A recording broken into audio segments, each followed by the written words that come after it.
Support comes from the Missouri Forest Products Association, providing more than 41,000 jobs in the production of wood pallets, railroad ties, white oak barrels, hardwood floors, and more.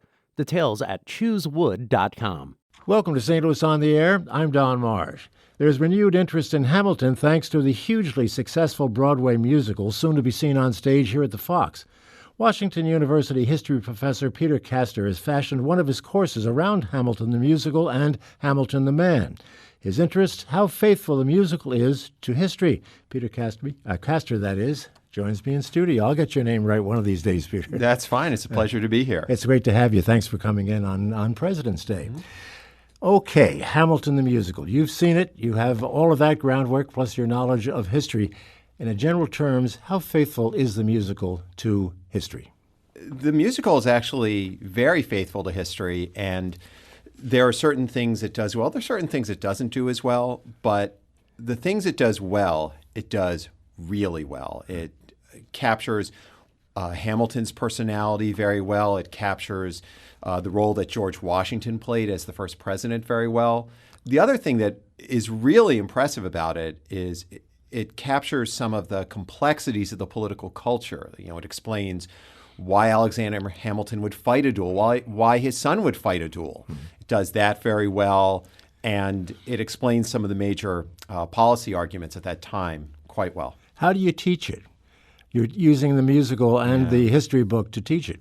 So I taught a course that last semester that situated Hamilton at the center of a study of the era in which he lived. The first thing the students did was to listen to the musical. I had them listen to the musical. I actually had them read the Wikipedia entry because that also tries to construct Hamilton for a public audience. And then as we were reading additional material during the semester, we kept coming back to asking, well, how does the musical address this issue? Is the public perception of Hamilton accurate or inaccurate to what we're reading?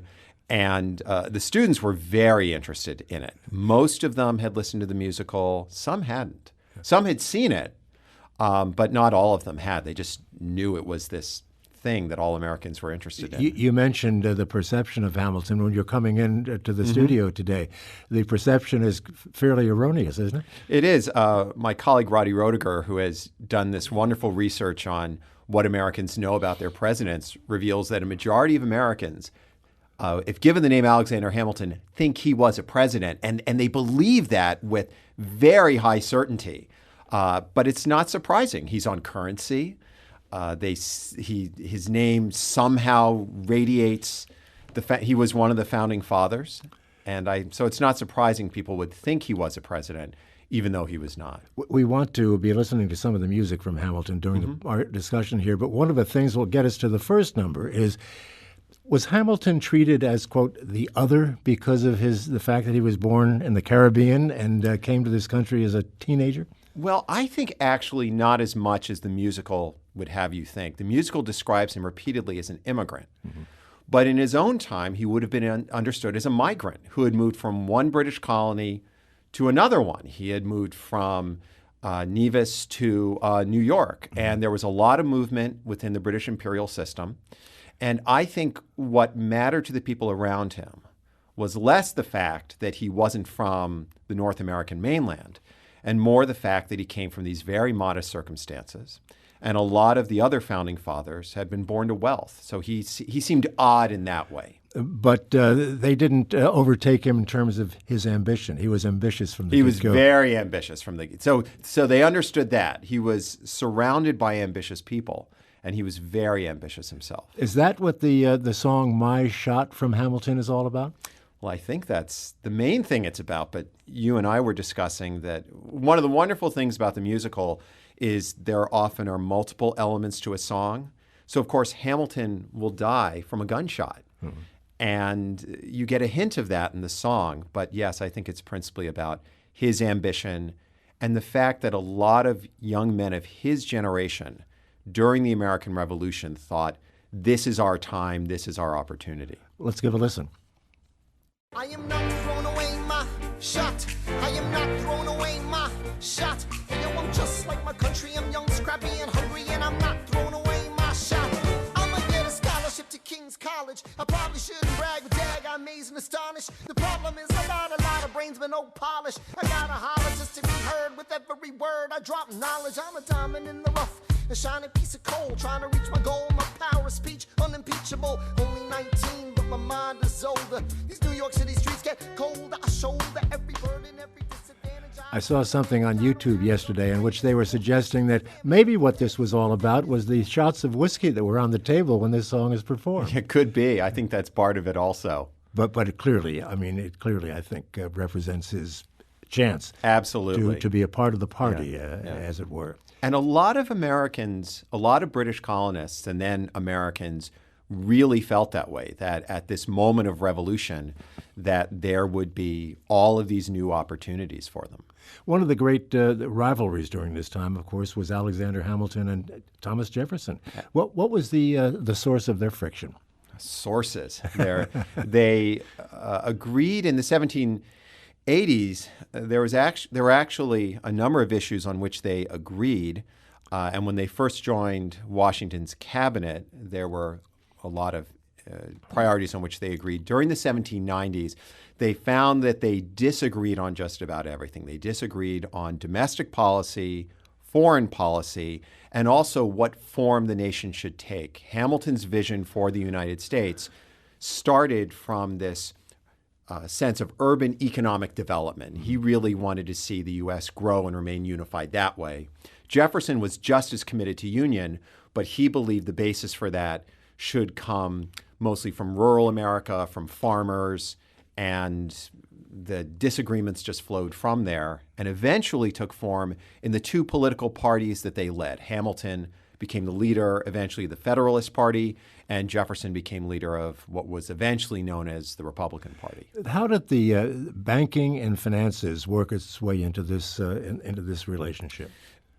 So one of the reasons Hamilton endorsed the Constitution was he thought it would put the U.S. financial house in order, and then when he became Secretary of the Treasury, that was his principal goal, which was to find a way for the federal government to take charge of the numerous state debts and to pay off those debts and to establish national credit. And he believed that the way to do that was to create a national bank that would monetize the debt and to have that bank issue a series of bonds. Well, that makes a certain obvious fiscal sense, but Jefferson believed this would enrich a small number of financial speculators who would have undue power, undue influence. So Jefferson was strongly opposed to this.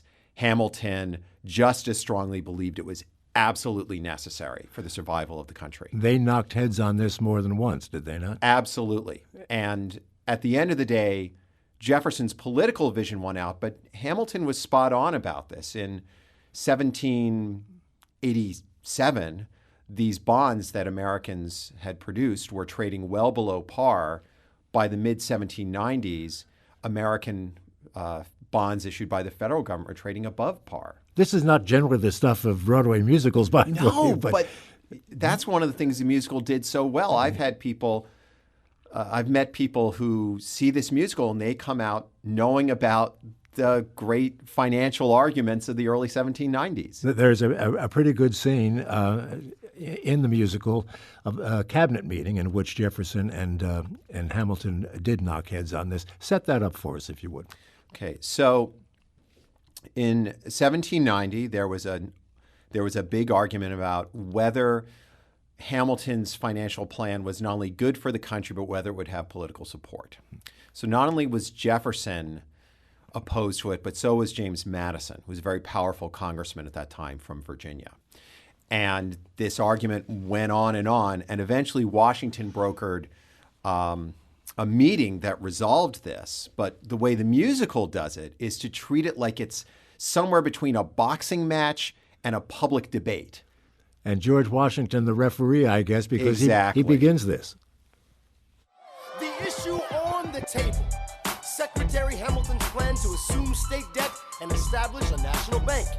Secretary Jefferson, you have the floor, sir. Life, liberty, and the pursuit of happiness. We fought for these ideals, we shouldn't settle for less. These are wise words, enterprising men quote them. Don't act surprised, you guys, cause I wrote them. Ow, but Hamilton forgets. His plan would have the government assume state debts. Now place your bets as to who that benefits. The very seat of government where Hamilton sits. Not true. Oh, if the shoe fits, wear it. If New York's in debt, why should Virginia bear it? Our debts are paid, I'm afraid. Don't tax the South, cause we got it made in the shade. If we assume the debts the union gets, a new line of credit, a financial diuretic, how do you not get it? If we're aggressive and competitive, the union gets a boost, you'd rather give it a sedative? A civics lesson from a slaver, hey neighbor, your debts are paid cause you don't pay for labor. We plant seeds in the South, we create, they keep ranting. We know who's really doing the planting. And another thing, Mr. Age of Enlightenment, You know, I think "made in the shade" was not a term that was used very commonly back in 1790. No, it was not. And there are actually two songs that are done as cabinet debates. And what's interesting is, and this gets to the challenge of the musical, Washington's cabinet didn't actually meet in a room together until 1793. Instead, these debates occurred mostly in letters between and among officials and with Washington himself. So the musical does take some license with it, but as storytelling, it works really well. You know, Hamilton in that song, the cabinet battle, really takes a couple of shots at the slavery issue. Exactly. Was this something that was likely to have happened in this time amongst these people? Not so much with Hamilton personally, but this did emerge as part of a larger debate that the different sections of the country were having with each other. We know that eventually the slavery issue is what's going to cause the Civil War. The striking thing to me is that at this time, leading American politicians were doing everything they could to prevent slavery from becoming an issue of public debate because they were convinced it would destroy the Union. But there were some Northern leaders who said, Southern leaders simply don't understand our circumstances because they have slaves to do all of their labor for them.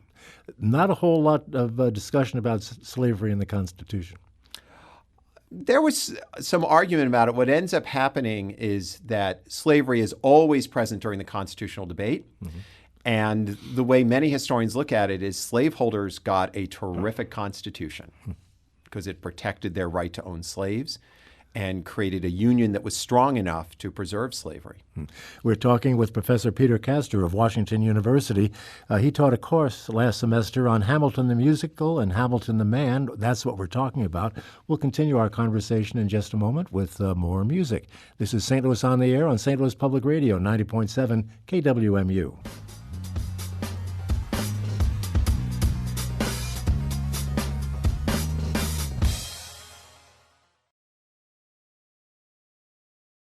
Now back to our conversation with Peter Kastor. Peter, you left us before that break talking about how the Constitution actually was good for the South. Specifically how?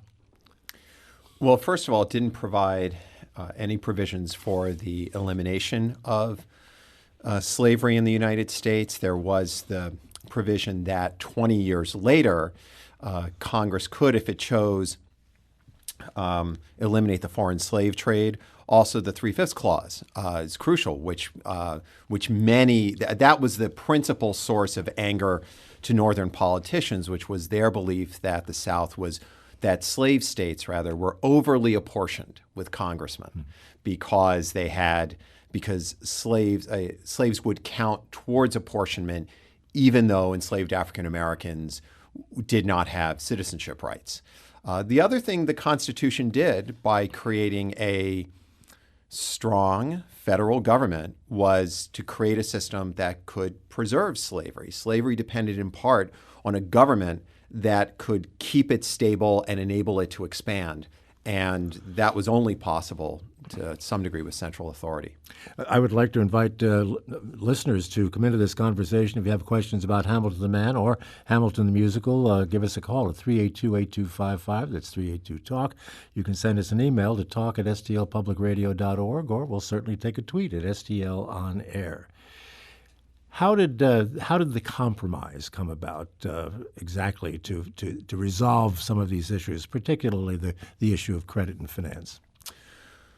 Well, we know the broad outlines of it. The principal agreement was that Jefferson and Madison signed on to Hamilton's plan for public credit in exchange for having the permanent location of the federal capital located on the banks of the Potomac, which they wanted for several reasons, not the least of which was that it was closer to their home state of Virginia. There was a strong push to make the permanent location of the federal capital in Philadelphia or a northern city. But to Jefferson and Madison, the issue wasn't just having it in the South. Looking back, that's what people tend to assume. They did not want it in one of those major cities because they believed that it would be corrupted by the economic leadership of those cities. They said, if we build a capital city where there isn't a city now, somehow our politics will remain more pure. And they came to regret that to some degree during the Jefferson administration because life in Washington, D.C. was miserable. It was a swamp. And of course, that term is used in a different way now. In many ways, people describe Washington, D.C. now with the same terms that Jefferson and Madison used to describe other northern cities. There is a number in the musical called "In the Room Where It Happens." Right. Is that what that song is all about? Absolutely. There was this dinner that Washington helped broker between Jefferson, Hamilton, and Madison. They developed this compromise, and even looking back on it now, we have limited access to the details of what happened. In the musical, one of the principal characters is Aaron Burr, the man who will eventually kill Alexander Hamilton. And for the song, as the story within the musical, Burr sees this meeting happen. He's excluded from it, and he desperately wants to be this mover and shaker who is, as they say, in the room where it happens. Two Virginians and an immigrant walk into a room diametrically opposed foes. They emerge with a compromise, having opened doors that were previously closed. The immigrant emerges with unprecedented financial power, a system he can shape however he wants. The Virginians emerge with the nation's capital. And here's the pièce de résistance.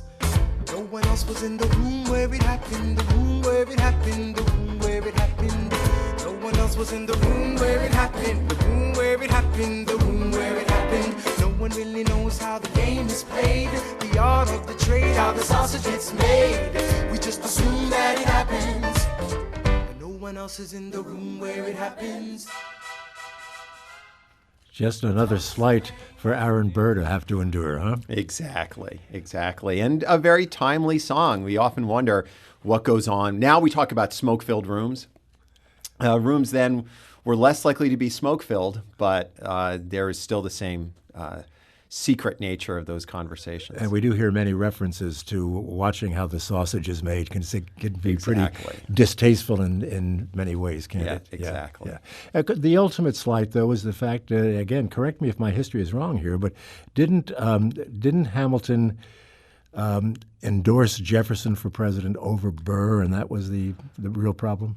That's not and that's a big part of what eventually leads to the duel. Yeah. In 1804, Burr was running for governor of New York. He lost. He lost partly because Hamilton campaigned against him, and then some events that followed that explain why the duel happened in 1804. But the more important event, yes, was 1800, when Jefferson and Burr were actually in the same party. Mm-hmm. But the way parties ran for president at that time, they were just getting started, was the Democratic Republicans, later called the Republicans, had a northern candidate in Burr, a southern candidate in Jefferson. They thought if they could line up the electoral votes from both the North and the South, when this all shook out, Jefferson would be the president. And this is at a time when the person with the second most number of electoral votes became vice president. Mm-hmm. Well, Burr suddenly realized he might be able to become president. Mm-hmm. So from Jefferson's perspective, this was a complete betrayal. Now, John Adams, the Federalist candidate, it's clear right after the election he's not going to win. And this crisis in 1800 from the election took weeks to resolve. It ended up in the House of Representatives. And at the end of the day, Alexander Hamilton decided that he disliked Aaron Burr more than he disliked Thomas Jefferson. Huh. So he helped tip the balance toward Thomas Jefferson. So Jefferson's the president, Burr's the vice president, The two men hate each other. Jefferson marginalized and excluded Aaron Burr from any decision-making. Meanwhile, Burr, who had, during the Revolution, been friendly with Hamilton, came to despise Hamilton. And these all set the stage for this duel in 1804. And we think today's politics is complicated. Oh, my goodness. It goes Exactly. way back, doesn't it? Yes, it does. We have a couple of callers here, listeners who have called in. Let's bring them into the conversation. Mark and Potosi, go ahead. You're on the air with Peter Kastor. Hi. I can't remember from the history books whether or not Hamilton was ever interested in becoming president, running for it. Peter lived, of course. And do historians have any ideas on whether he would have made a good president? And thank you. I'll take your answer off the air. That's a great question because in the musical, it hints that he wanted to be president but couldn't become president because of the scandal that came from an extramarital affair that went public in the 1790s. But there's very little evidence that Hamilton actually sought to become president. He wanted to be the master backroom political manipulator. And the other thing that Hamilton learned during the 1790s was that he probably could not have gotten elected to public office, certainly not in New York, that his vision of politics was one that really couldn't adjust to democratic politics. The idea that you need to appeal to a large audience, that you need to mobilize and motivate average citizens. He tended to think that average citizens should defer authority to elected officials. They shouldn't challenge them. And when they did, Hamilton was simply aghast. So to get to your question of what might have happened if he became president, historians try not to guess what might have happened, but it would have been very difficult for Hamilton to have campaigned to become a member of Congress. And as a president, it would have been very difficult for him because he frankly he got into so many fights, so many disagreements. He wasn't very good at generating large-scale public support for what he did.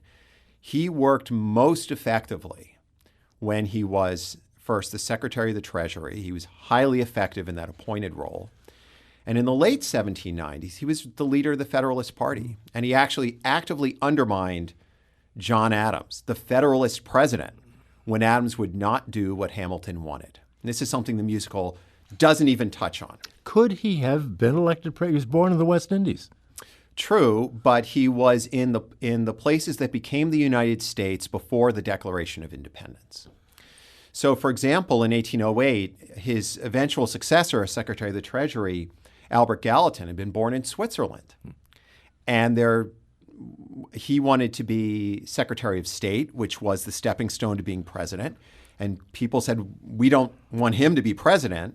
But legally, he could have made the case that he became a U.S. citizen at the Declaration of Independence.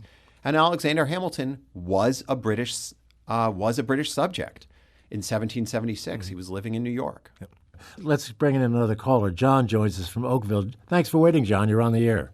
No problem. My goal was to give you all a little history on the history. I'm good friends with Ron Chernow and came to know him when he was in Scotland doing the research on Hamilton. He's just a wonderful Wall Street guy who understands finance, and that was his great interest.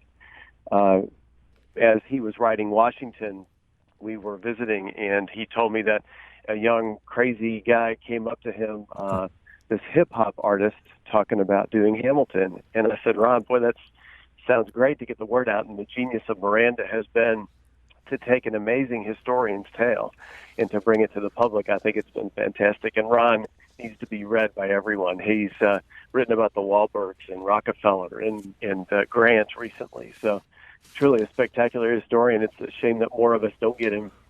It is. Well, Ron Chernow, of course, wrote the book Hamilton, Exactly. on which Miranda's musical was based. And the story, if I heard it correctly, is that Miranda just picked it up at an airport bookstore when he was going on vacation. And the inspiration came from that. And he adapted it. For someone who was new to the subject, he adapted it extremely well. He must have been going on a long vacation because It's a long big book, no question about it. It's a long book. Time is winding down. I wanted to get to the women. They're an important part Absolutely. of the story. And just tell us how that whole part of the story was worked into the musical? So in the musical, one of the major themes is Hamilton's relationship with his wife, Eliza, with his wife's sisters. And there are too many details to get into now. The first thing to remember is that Hamilton married well, just like George Washington, just like Thomas Jefferson. They actually married women whose families had more wealth than they did. And by marrying into the Schuyler family, that was crucial to Hamilton moving up socially, by all evidence, he had a strong romantic relationship with his wife. The musical grapples with that.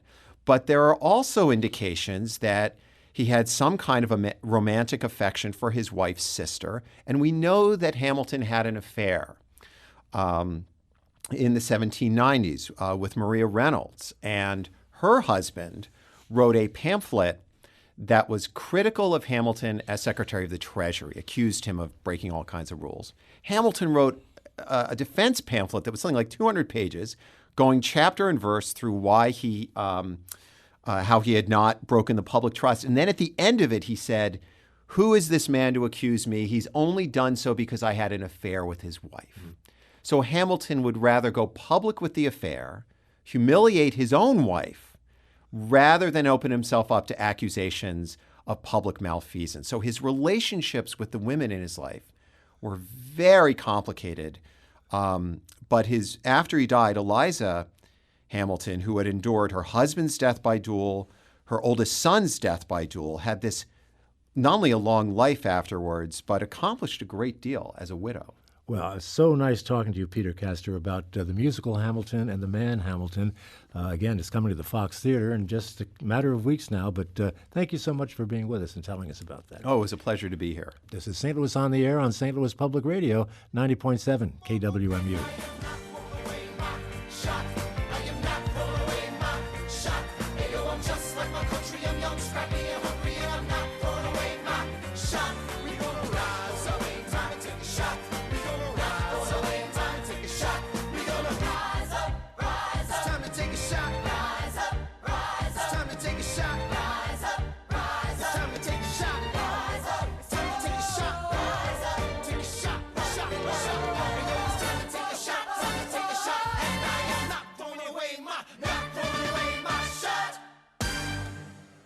Support comes from the Missouri Forest Products Association, providing more than 41,000 jobs in the production of wood pallets, railroad ties, white oak barrels, hardwood floors, and more. Details at choosewood.com.